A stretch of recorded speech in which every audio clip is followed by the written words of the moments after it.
How do you actually overcome the fear of uncertainty for whatever you're trying to do? Okay, this could be a business, real estate investing, could be your career development, could be a dating type of thing.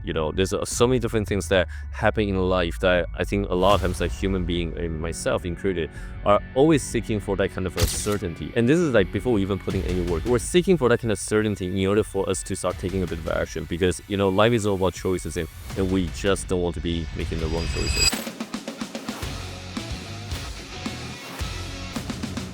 So in this video, I kind of want to break down my thought flow on how I can overcome that, because the truth is, ever since 2015, 2016, when I dived into real estate full-time and quit my engineering job and started doing this entrepreneurship, I find myself constantly overcoming this little fear, throughout the day on multiple different mini decisions that I need to do for my business. A lot of times it could also be for your rental properties. So I want to let you know this one method that always worked for me. And I find myself, if I don't do it, it gets me higher and higher sort of anxiety. But if I actually implement it, and it also help me to reduce that mental friction and slowly increase that confidence on making those certain decisions. So let's dive right into this. The main thing here is you gotta be taking a lot of action.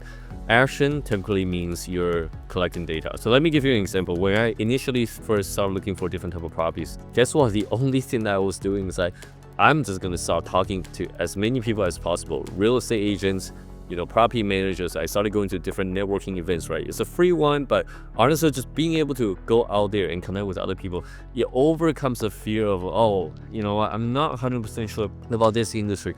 I'm not 100% sure how to talk to other people because I'm just doing it. The moment I'm out there, I stop thinking so much because there's no more buffer or room for you to kind of sit in the comfort zone and think in your head. Now you're kind of in action. You don't have a lot of time to react. You kind of just have to deal with the situation as you go. So the very first thing that I remember, I sat with a bunch of other investors. I was talking to people, and then initially I was quiet, but then every time that I catch on a few things I'm not 100% sure, I ask the questions, and I realized that it's no longer that scary.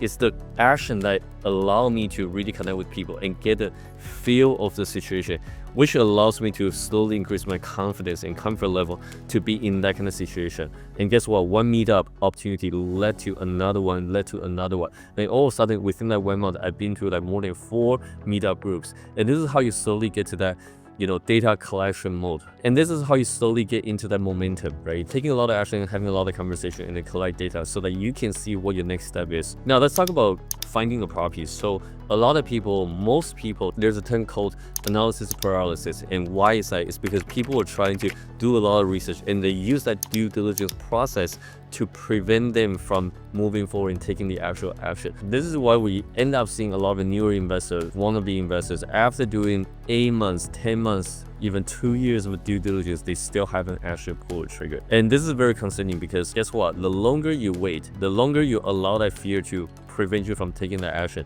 the more you're going to use to that kind of feeling. And it just creates a wrong habit because every time that you need to be making certain decision, you postpone that. We all have to learn how to make a quick decision fast within a short period of time, because guess what? There's no right or wrong decision. At the end of the day, even if it's a different direction or not the right direction, you can always pivot. You get the data and experience to make the judgment call on the next one. So I see a lot of new investors kind of falling into this part. And the only way, honestly, for everybody to be able to overcome that is that you got to do something and really get better 1% every single day. Talk to people, have the same conversation, but have it better. Review your code. You run the numbers, you're looking at the specific asset class or neighborhood. You want to do way more volume. Have a conversation with every single realtors that you can actually find on Zillow. And potentially after that, you use the skip tracing to find the delinquent sellers and started having those conversations. And these are the stuff that I'm constantly thinking and also processing with our team. It's not about doing something more or brand new. It's to find one direction and just start taking a lot of action towards that. You only need to be about 70% directionally correct, okay? Because the truth is, you're never going to be 100% confident also the direction or main decision that you have to make. So my challenge to you is very simple. Start having a conversation, start taking a bit of action. Don't stuck on YouTube, ChatGPT for too long. The moment that you're stuck on ChatGPT, YouTube for over a week, right? Researching it, all that stuff, right? And you're still not taking action, you need to catch yourself that, okay, you're in that analysis paralysis stage. And what you really need to break through is the perspective at your current position right now, because just doing more research at the current position doesn't mean you can actually absorb any other information or you're even aware of what you don't know. So the goal here again is to talk to more people, take action, be out there. Then you started seeing different things, right? a lot more perspective to come in, and that's where you can start assessing things differently from different angle. So do something, break that pattern, and then get 1% better at the things that you're working on, and this is how you can truly get better and better and slowly overcome that fear of making a decision. So if you get some value out of this video, like and subscribe, and if you have a different method to kind of overcome that fear, also feel free to share that in the comment section. I'll see you on the next one.